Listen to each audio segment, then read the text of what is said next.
Hello, dear listeners, and welcome to our channel. Today we have an unmissable story brimming with suspense and bravery. Imagine a determined female truck driver named Sarah Fowler, surrounded by ruthless outlaws in the remote desert. With no one to call on, it seems hope is lost, until her uncle, a retired Delta Force operator, bursts onto the scene. Trained to survive using nature's hidden advantages, he sets out to rescue his niece in a nail-biting confrontation that tests them both. Curious about how their showdown unfolds? Listen to the full tale to discover every twist and turn. If you love thrilling stories like this one, don't forget to hit the subscribe button and ring the notification bell. Your support helps us continue sharing extraordinary adventures filled with courage, family ties, and heart-stopping moments. Ready to find out how Sarah and her uncle overcome incredible odds?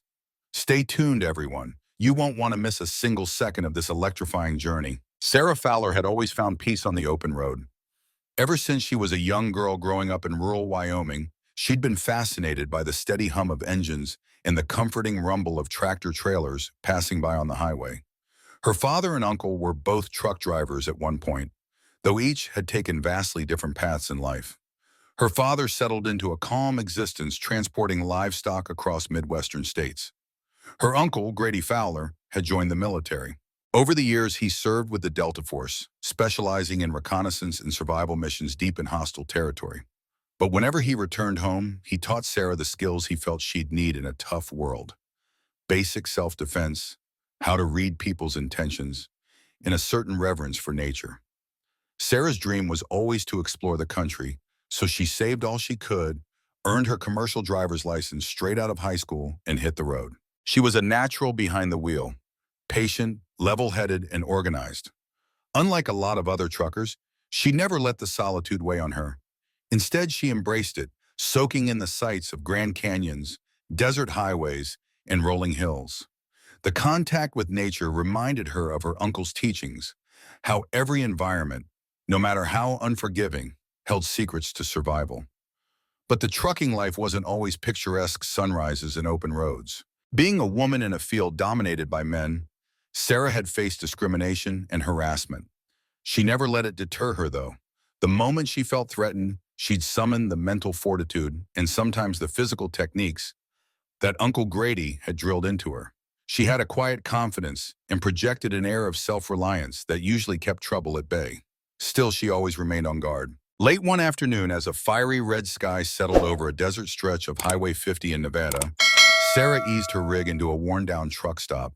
She needed to refuel, and she figured she'd also grab a quick meal before continuing on to her next drop. The place was nearly deserted, just a handful of old rigs, a beat-up station wagon, and an ancient RV off to one side. The single overhead light flickered tiredly against the station's chipped paint. She fueled it up, then pulled her truck into a narrow parking space near the diner. Inside, a lone server greeted her with the faintest smile. Sarah ordered a coffee and a sandwich to go, intending to eat while she drove. As she waited, she noticed a group of 3 men huddled at a table. Their voices were low, their eyes flicking from her to the old TV in the corner. She had that familiar prickling sensation at the back of her neck, a sign that something about them felt off. Sarah tried to brush it aside. Traveling solo taught her that not everyone giving you a look means trouble, but something in the way they whispered after glancing at her made her uneasy. She sipped her coffee, maintaining outward calm but mentally running through what Uncle Grady had always told her. Trust your instincts. Always be aware of your exits.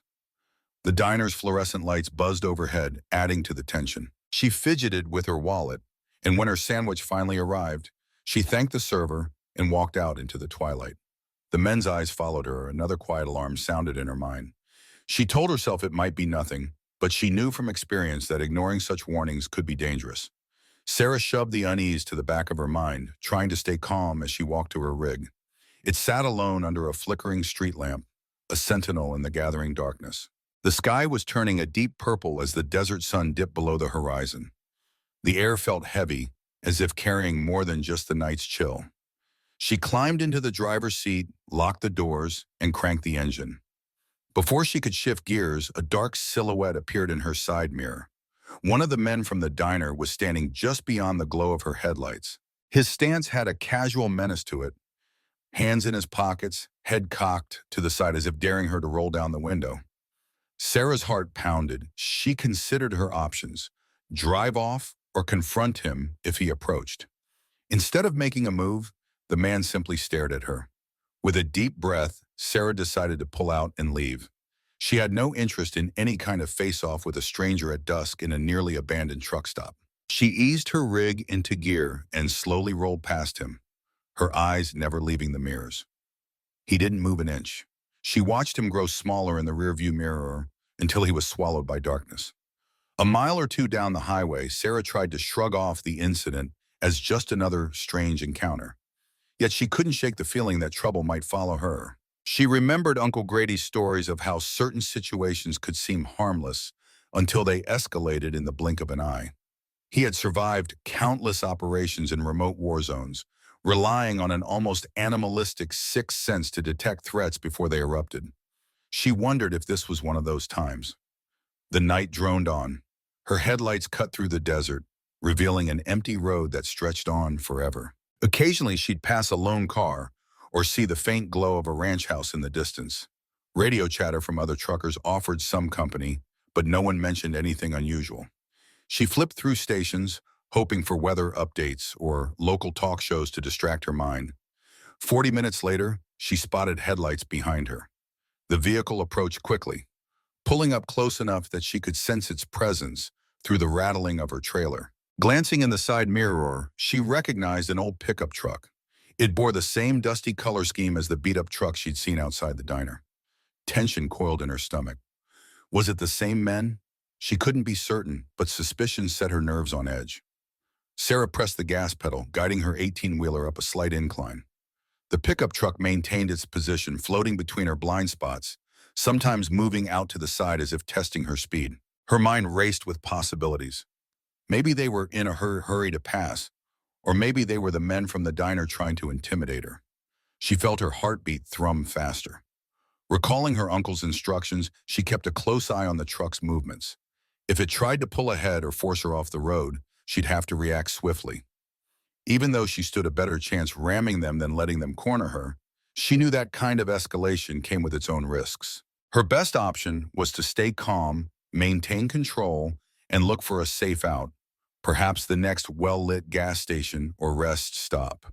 She gripped the steering wheel tighter, her muscles tensing as the pickup trailed her like a predator stalking prey in the moonlit desert. Eventually, the two-lane highway widened into a four-lane stretch, and the pickup drifted into the left lane. Sarah felt her breath hitch as it began to draw even with her cab. She could just make out the silhouette of someone in the passenger seat, but the tinted windows made it impossible to see details. For a moment, they traveled side by side, the truck matching her speed. Her palms grew slick with sweat. Suddenly, the driver of the pickup slammed on the brakes, letting her rig surge ahead. Sarah glanced in her mirror in time to see the truck swerve back behind her trailer. Her heart pounded in her ears, a steady drumbeat of adrenaline and fear. She wondered if she should radio for help, but out here in the middle of the desert, with only intermittent cell coverage, the options were limited. She did have her CB radio, though. Maybe there were other truckers in range who could lend a hand. Her mind raced. Should she stop and confront them, or keep going until she found a place with better lighting and hopefully some people around? She decided that forging ahead was the best bet. Confrontation on a dark highway seemed too unpredictable. She increased her speed, and the pickup truck hung back for a time, perhaps deciding how to proceed. Uncle Grady's face flashed in her thoughts. She remembered him teaching her how to stay collected in intense situations. "Tunnel vision is your enemy," he'd say. "Keep your senses open, watch your environment, and never panic."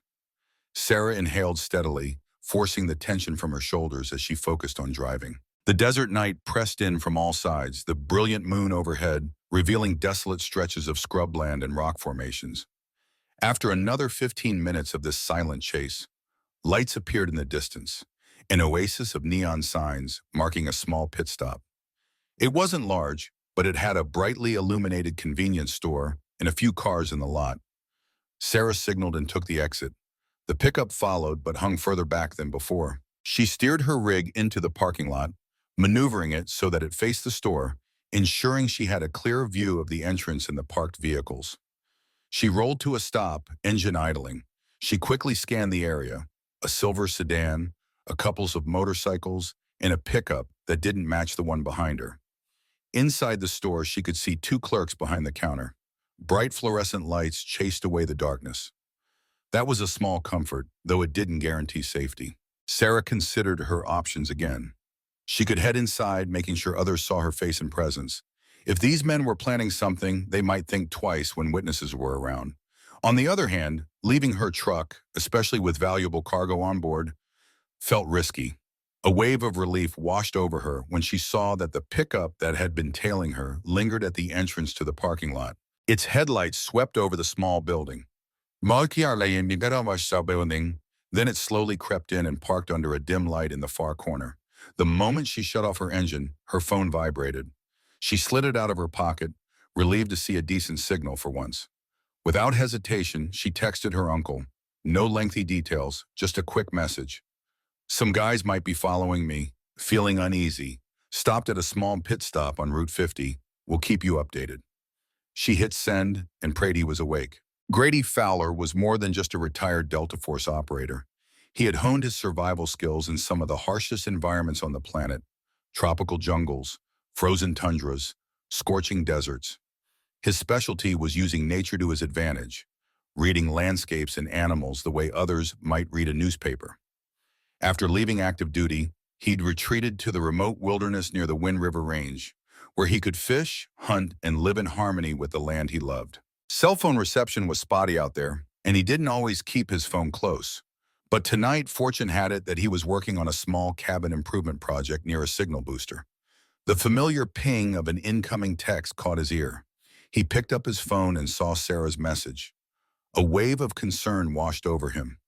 He'd raised that girl like she was his own daughter, especially after her father's health declined. He knew Sarah was tough and independent, but the hint of fear in her words set him on immediate alert. Grady didn't need much more context. If she felt the need to reach out, it was serious. Within a minute, Grady had texted back, "Hang tight, I'm coming." He tossed some gear into his old truck, an emergency medical kit, a few tools, spare clothes, water, and a rifle, just in case. His decades of covert ops had taught him that preparedness was everything. He took off down the winding dirt road that led from his cabin to the highway, headlights splitting the darkness as he mentally mapped the route to Route 50. Back at the pit stop, Sarah waited for a reply. None came immediately, which wasn't surprising given her uncle's spotty reception. She frowned, fighting off the rising sense of vulnerability. Through her rearview mirror, she tracked the men in the pickup. Two silhouettes were visible in the cabin, one occasionally lit by the glare of the convenience store lights. Neither had made a move to get out. They were just sitting there, idling, watching her. Finally, her phone buzzed with Grady's response. She read his words, short, direct, and reassuring. A relief washed through her. She quickly typed out her current location, even describing the pit stop's name, a rundown sign that read Desert Gale. Once sent, she took a deep breath, mustered her courage, and decided to head inside to get some bottled water. Letting fear paralyze her wasn't an option. If these men intended to intimidate her, she wouldn't give them the satisfaction of seeing her cower. She climbed out of her truck, careful to lock up. The cool desert air brushed her skin, and the overhead lights buzzed softly. She kept her gaze fixed on the convenience store door, but out of the corner of her eye she noticed the passenger door of the pickup open. One figure climbed out. He didn't come her way immediately. Instead, he stood leaning against the door, watching her every move. Sarah forced a steady pace. She entered the store, where the two clerks, a middle-aged woman and a teenager, greeted her with casual indifference. The fluorescent glare was almost comforting after the oppressive darkness outside. She grabbed a couple of water bottles and made a show of browsing the snack aisle. She caught a reflection of movement in the overhead mirrors and realized the man who had exited the pickup was now inside too, standing near the entrance. Paying for her purchases, she thanked the clerks and turned to leave. Her heart hammered louder with each step closer to the exit. Would the man confront her? As she stepped outside, the warm night air greeted her again. The man stood to the side smoking a cigarette. He offered a slow nod, almost like a sarcastic greeting. She avoided eye contact and hurried to her rig, determined to show no visible fear, while every instinct screamed for her to be cautious. Once behind the safety of her locked doors, Sarah allowed herself a brief exhale. She glanced in the mirror and saw the man flick his cigarette onto the ground, then walk back to the pickup. She wondered if he had followed her inside just to rattle her nerves. Whatever his reason, it was working. Her mind churned with questions. Were they planning to rob her? Were they just a couple of bored troublemakers looking for kicks? She placed her water and snacks on the passenger seat, then turned the key in the ignition. The roar of her engine felt like a lifeline, a symbol of mobility and escape. The pickup rumbled to life as well, the deep growl of its engine an echo of her own. She cursed under her breath, glancing once again at the store. The clerks were chatting away, oblivious to any tension. Pulling out of the parking lot, Sarah aimed her rig toward the on-ramp, hoping that maybe the pickup would stay behind. But it followed. They followed, headlights trailing her. The deserted highway stretched ahead, only a faint ribbon of moonlight illuminating the desert plains. She thought about calling the police. Yet in this vast open territory, law enforcement might be miles away, and her phone signal wasn't guaranteed once she got moving again. Still, it might be worth a try. As she accelerated, the pickup did too, maintaining a distance of maybe 10 car lengths. Sarah gritted her teeth. If they were going to make a move, she'd rather it happen now than further down some dark road. She took a calculated risk, pressing down on the gas to see if the truck would match her speed. It did, unwaveringly. Her heart drummed. This was no coincidence. These men were definitely tailing her. Meanwhile, miles away, Grady was speeding down the interstate, his mind fixed on Sarah. He knew the route she was likely taking, and he also knew that beyond certain stretches, there would be long gaps without service stations or reliable cell coverage. He cursed the patchy phone reception in the region. The Delta Force training in him switched on fully. He reviewed potential scenarios in his head. Sarah could be cornered, forced off the road, or approached by these unknown adversaries at a rest stop. He considered how best to deploy the skills he'd learned for infiltration and rescue. Sarah decided to try something else. The CB radio. Maybe there were other truckers out there who could help, or at least keep an ear out for her. She clicked on the device and called out on a common channel, her voice steady. Breaker 19, this is Sierra Blue. I'm eastbound on Route 50. Got a suspicious pickup trailing me. Any drivers out there, keep an eye out. She repeated the message, hoping someone would respond. Static crackled for a moment. Then a voice came through, distorted but understandable. Copy that, Sierra Blue. This is Big Red. I'm about 15 miles ahead of you, pulling double. You need me to slow down and keep watch? Over. A wave of relief washed through Sarah. Having a friendly contact on the road was better than going it alone. Big Red, that would be great. They've been tailing me since the diner at mile marker 76. Don't know what their intentions are, but it's giving me a bad feeling. Roger, I'll drop my speed a bit and let you catch up. I'll stay on the line, the voice replied. Knowing she wasn't alone bolstered Sarah's spirits. She glanced in the mirror at the pickup's headlights, still trailing her like a hungry predator. The hours of tense driving had begun to wear on her nerves, but she couldn't afford to let her guard down. She pressed on, forging through the desert night, determined to meet up with Big Red and gain some measure of security in numbers. Grady drove with the single-minded focus that had served him well in countless missions. The winding roads and sparse traffic were no match for his determination. Every so often, he'd try calling Sarah, but the calls went straight to voicemail. He'd texted her updates on his location, urging her to keep him informed if anything changed. Silence from her end gnawed at him, but he trusted she'd reach out if she could. He also knew that in a tense situation, fiddling with a phone might be the last thing on her mind. Back on Route 50, Sarah spotted a massive truck in the distance, likely Big Red. His hazard lights flashed twice as a silent signal of camaraderie. She let out a breath she hadn't realized she'd been holding. The pickup had drifted further back, almost as if it sensed that Sarah was no longer alone. Still, it remained visible, hugging the edges of her mirrors. As she drew closer to Big Red's rig, he radioed her. Sierra Blue, you want to ride tandem for a while? I can keep an eye on your 6, over. Sarah responded gratefully. Appreciate it, Big Red. Might deter them from trying anything. Over. The two trucks cruised along in loose formation, Big Red taking the rear at times to block the pickup's approach, then switching spots with Sarah when the road allowed. It wasn't a perfect solution. If the men in the pickup were truly dangerous, They might wait until Big Red went his own way. But for now, it was enough to keep the tension at bay. Midnight approached and the air turned colder. Sarah's shoulders ached from gripping the wheel so tightly. She took a sip of water, reminding herself to stay hydrated. The desert wind swept across the pavement, and gusts occasionally shook her rig. The moonlit landscape offered little comfort, endless sagebrush and stone, under a sky filled with far too many stars to count. Big Red's voice crackled over the CB. Next decent-sized truck stop is about 30 miles up. Don't know if you want to push further, but it's something. Over. Sarah contemplated it. If she pulled over there, she might rest or even contact authorities. But the question remained, would the pickup keep tailing her, or would they back off? Uncle Grady was on his way, but she had no idea how close he was or if they'd managed to rendezvous before something happened. Thanks, Big Red, she replied. Might be best if we stop there.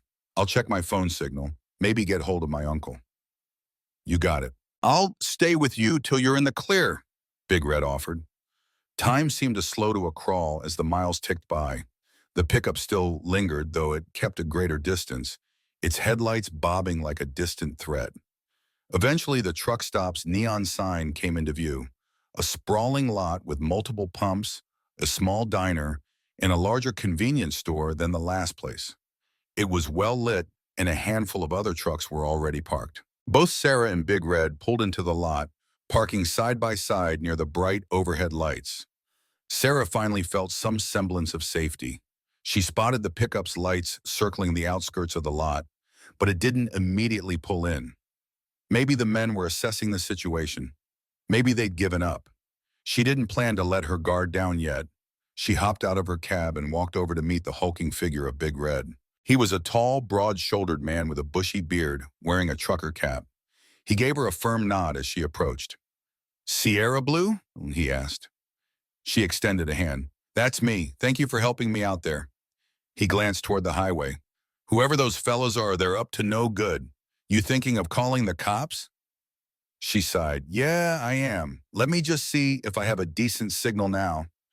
As they talked, Sarah's phone buzzed in her pocket. She glanced at the screen. It was a text from Uncle Grady. Almost at Route 50, half hour away. Hang in there. A surge of relief coursed through her. Help was coming. She quickly typed a response detailing her location at the truck stop and pressed send, hoping the message would go through. Grady's truck barreled down the last stretch of winding road toward Route 50, his headlights slicing through the inky darkness. His mind replayed everything he'd taught Sarah, to remain alert, to utilize any resources available, and above all, to trust her gut.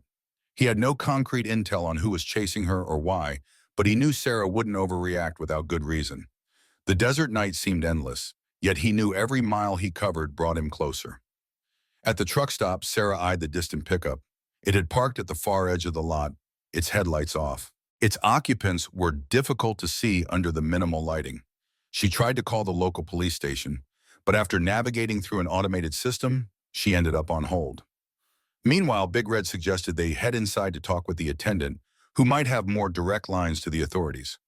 The interior of this truck stop was brighter and busier than the last. A few truckers milled about the aisles, grabbing drinks or microwaving meals. The overhead announcements crackled with advertisements for showers and hot coffee. Sarah and Big Red approached the front counter, where a bored-looking clerk tapped away on a phone. They explained the situation, how she was being followed, and that the men were still outside. The clerk, wide-eyed, quickly offered to call the local sheriff's office. Relief began to wash over Sarah. She was no longer alone, and official help might soon be on the way. Outside, under the fluorescence, the tension was thick enough to taste. Two men emerged from the pickup, scanning the lot. One was tall and wiry with a scraggly beard. The other was stockier, sporting a shaved head. They surveyed the trucks, their expressions hard. It was as though they were deciding whether or not to make a move. Sarah watched from inside through the glass doors. Her heart thudded in her chest as she saw them glance toward her rig. Big Red stood beside her, crossing his arms, a protective presence if ever there was one. She thought of her uncle, of how he could handle situations like this with a calm efficiency she could only aspire to. She recalled a memory from her teenage years. Grady teaching her how to blend into the forest during a hunting trip, how to move without making a sound. He'd always told her, you don't need to look for a fight, but be ready if it finds you. Right now, she was doing everything she could to avoid that fight, calling the cops, staying in well-lit areas, and sticking with allies like Big Red. Minutes ticked by. The men lingered, whispering to each other. Occasionally, one of them would jerk his chin toward the store, as if encouraging the other to go inside. But the presence of multiple truckers and employees seemed to deter any direct confrontation. Sarah had never been so thankful for a busy rest stop. Finally, the clerk hung up the phone, turning to Sarah. Sheriff's on his way. Says it might be a bit, though. They've got limited deputies covering a big area tonight. Sarah bit her lip. She hated the idea of waiting around, but leaving might mean driving straight into another dark stretch of highway with these men tailing her, and help even farther away. We'll wait, she decided. Big Red nodded in agreement, and they returned to the entrance to keep an eye on the lot. Outside, the men paced around their pickup. Their frustration was palpable. One of them kicked at the ground, then yanked open the driver's door. They spoke heatedly, gesturing toward the store. After a few minutes, they climbed back into the cab. The headlights flicked on, illuminating the lot. For a moment, Sarah feared they'd charge straight at her rig, but instead they peeled out of the parking space and roared toward the exit. With a squeal of tires, they sped off into the night, dust swirling in their wake. Sarah breathed a huge sigh of relief. The tension in her shoulders loosened, replaced by a trembling realization of how close things might have come to violence. Big Red patted her on the shoulder, offering a reassuring nod. The store clerk gave them both a cautious thumbs up. For now, it seemed the immediate threat had passed, but Sarah couldn't shake the feeling that it wasn't over. She had no idea if they'd truly given up or if they were just regrouping somewhere down the road. By the time Grady's truck rumbled into the lot, the men had been gone for nearly 15 minutes. Sarah, who was standing outside with Big Red, spotted her uncle's old pickup and practically jogged to meet it, relief flooding her every step. Grady stepped out, scanning the surroundings with a practiced eye before enveloping his niece in a protective hug. "You all right?" he asked, his voice gruff with concern. Sarah nodded, feeling tears threaten to break free for the first time that night. She wasn't the crying type, but the adrenaline crash and the warmth of Grady's presence brought up all the pent-up emotions. "I'm okay." They took off when the clerk called the sheriff. Grady glanced around. "Sheriff on the way?" Sarah nodded. "Good," Grady said softly, then turned to Big Red, extending his hand. "Thanks for looking out for her, means a lot." Big Red shook his hand with a firm grip. "Ain't nothing. We truckers look after each other." They chatted briefly with the clerk inside, who told them the sheriff was still expected to come by and file a report. Grady said he'd stay until the deputy arrived to give any details they might need. Sarah felt a surge of gratitude for both men. She knew she owed Big Red a debt she might never fully repay. Once the immediate crisis had passed, the shock of it began to settle into Sarah's bones. She realized just how tense she'd been for hours. Grady guided her to a small booth in the truck stop diner, where they both sat with steaming mugs of coffee. He kept one eye on the parking lot through the window, as though expecting the Outlaws to reappear at any moment. Sarah marveled at how he managed to project both calm reassurance and hair-trigger alertness. "You did the right thing," Grady remarked, tapping his fingers on the table. "Staying in populated areas, calling for backup. Smarter than going solo." She took a sip of her coffee, the warmth soothing her throat. "I tried everything I could remember," she admitted, "but it was terrifying. Reminded me of all those stories you told me about criminals targeting drivers in remote stretches." Grady's gaze softened. "You handled it well, kid. Proud of you." Eventually, the sheriff arrived, a tired-looking deputy who introduced himself as Deputy Larson. He asked for their statements, took notes on the description of the men and their vehicle, and explained that while they would put out a bulletin, the men could be hard to find if they'd simply melted back into the darkness. Nevertheless, Sarah felt better after reporting the incident. If nothing else, there'd be a record of their suspicious behavior. When the formalities were done, Big Red bid them farewell. He had a schedule to keep, but he promised to stay on the lookout in case the pickup reappeared. Sarah thanked him profusely once again, watching him amble back to his rig. She couldn't help but think about the men's motivations. Why target her? Had they seen her as an easy mark, a lone woman trucker on an isolated road? Grady paid for their coffees, and they headed outside together. The night was still, save for the low rumble of idling engines. The sheriff's car pulled away, red taillights fading into the distance. Sarah had half a mind to keep driving and put as many miles behind her as possible. But exhaustion weighed on her. She needed rest, and so did Grady after his long drive.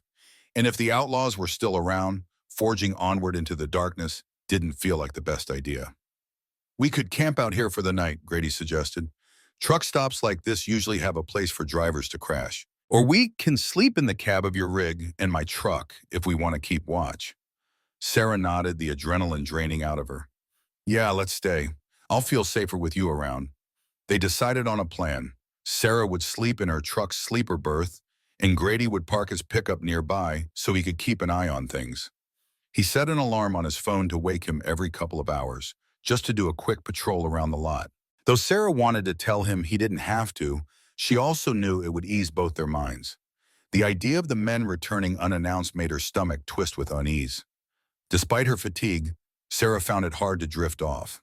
She lay in her berth, listening to the hum of the truck stop. Engines rumbling, the hiss of air brakes, an occasional burst of laughter from a group of drivers outside. Each time she closed her eyes, she saw the silhouettes of those men staring at her in the diner or waiting by her rig. The fear clung to her like a stubborn shadow. It must have been well past 2 a.m. when she finally surrendered to sleep. She didn't know how long she'd been out when a sharp knock on her door jolted her awake. Her heart hammered. She scrambled to check the small window beside the driver's seat. Thankfully, it was only Grady. She unlocked the door, and he climbed in swiftly. "Sorry to wake you," he said, his voice low. "But I saw headlights circling the perimeter again. Not sure if it's them, but it's a similar old pickup." Sarah's pulse spiked. She forced herself to stay calm. "They're back?" Grady nodded. "Parked for a minute, then drove around to the far side by the big rigs. I want you to stay put while I check it out." Before she could protest, Grady was gone. Her mind raced with memories of his old stories, how he'd slipped through the night like a ghost during reconnaissance missions. Sarah hated the idea of him walking into potential danger, but she also knew he was far from defenseless. She quickly grabbed her phone, making sure she had a signal. Maybe she should call 911 again. The sheriff's station was likely the only option for immediate help out here. Outside, Grady moved silently between parked trucks, using the shadows to his advantage. His years of training clicked into place effortlessly. When he reached the far side of the lot, he saw the pickup under a broken lamppost. His heart quickened as he recognized the battered side panel described by Sarah earlier. Two figures sat inside, apparently arguing. Grady crouched behind a parked semi, mentally debating his next move. He could wait to see if they left, or he could confront them. The chance of them recognizing him was slim, but confrontation could escalate the situation in dangerous ways. Then the passenger door opened, and the taller figure stepped out. He scanned the area, reached into the back seat for something, and started walking toward the row of trucks. Grady felt the tension coil in his muscles. There was no mistaking the metallic glint in the man's hand, a firearm. The outlaws weren't just petty intimidators, they were armed. Grady ducked behind the semi's wheels, slipping between them to keep hidden. He needed a plan, and fast. He could try to disarm the man, but then what about the driver and the pickup? One man against two, one of whom had a gun, wasn't the best odds. Yet he refused to let them get anywhere near Sarah again. He flicked his phone to silent mode and considered calling 911, but time was pressing. If he didn't act, the armed man might slip into the shadows and ambush unsuspecting drivers, or even attempt to break into Sarah's rig. In his mind's eye, 1,000 training scenarios played out. He remembered how he'd once neutralized two armed combatants in a cramped alley overseas. The tactic required stealth, precise timing, and a bit of luck. With a steadying breath, Grady inched around the corner of the truck's trailer, focusing on the man's footsteps. Adrenaline coursed through Grady's veins as he closed the distance. The night air felt colder against his skin. The tall outlaw moved with tense energy, holding the gun low. He was heading in the general direction of the parked semis, likely scoping out targets. Grady kept his breath shallow to avoid making noise.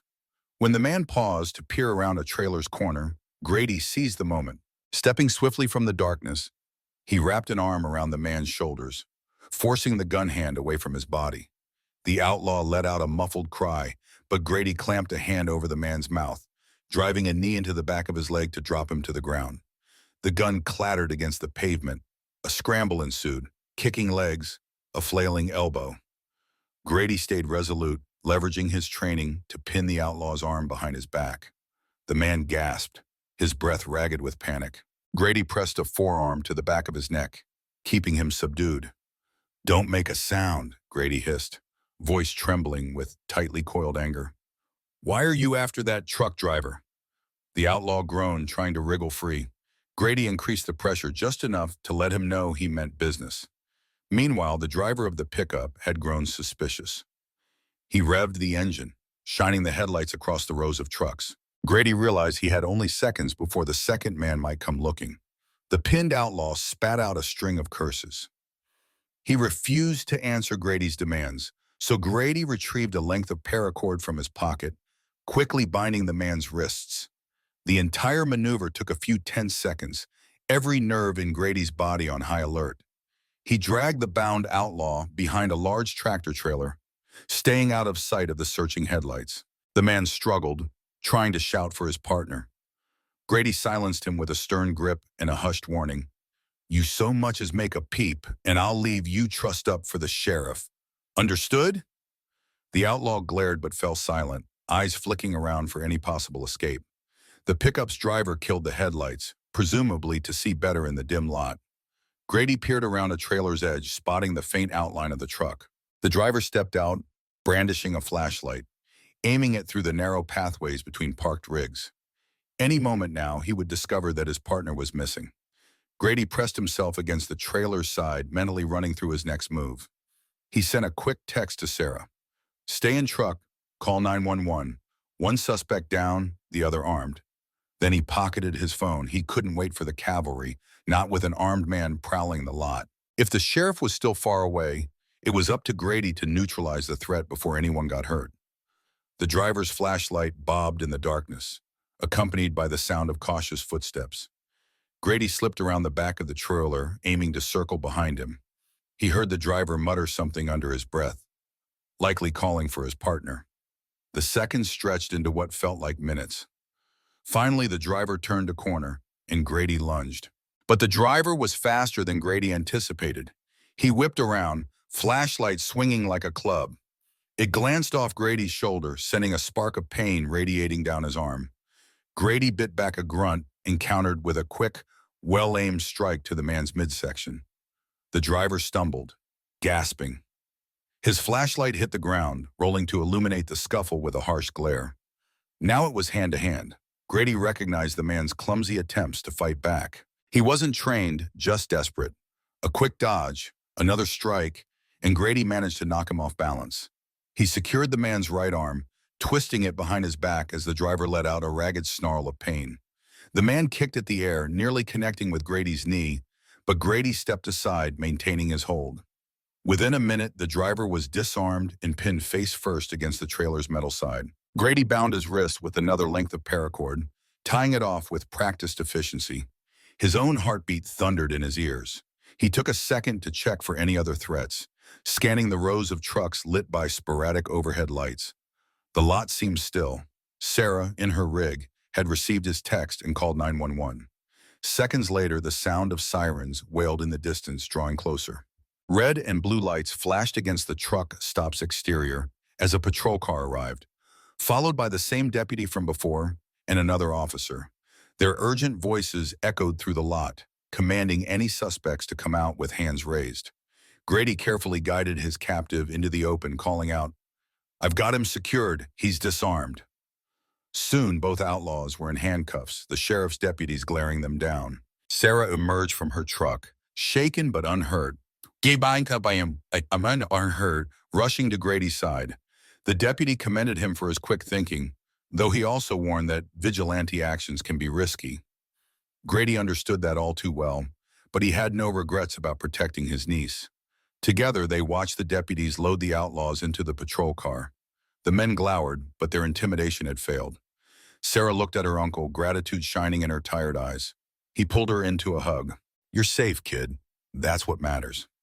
Across the horizon, dawn's first light began to creep in, painting the sky with a faint promise of a new day. For Sarah, it felt like she'd traveled a million miles in a single night. For Grady, it was a reminder that no matter how far you go or how old you get, there are some battles you just can't turn away from, especially when it comes to family. They stood there in the thinning darkness, uncle and niece, both a bit bruised, both forever changed by the harrowing experience. Yet they were united, steadfast in the knowledge that when danger calls, the bonds of family and the skills imparted by a life of readiness can light the path to safety and justice. And there we have it. Sarah and her uncle faced down tremendous dangers and emerged stronger than ever. From their tense standoffs on Highway 50 to the final clash at the truck stop, each moment revealed the power of resilience and the steadfast bond of family. When courage and resourcefulness come together, no obstacle is too great and no outlaw too intimidating. This story reminds us that we can stand tall even in the darkest times, especially when we're surrounded by loved ones who have our backs. I hope this tale left you feeling inspired and uplifted. What did you think of the action-packed rescue or the thrilling tension that kept us on edge? Share your thoughts and experiences in the comments section. We'd love to hear from you. And if you haven't already, please subscribe to our channel to support more stories like this one. Join us on our next adventure, and thank you for listening.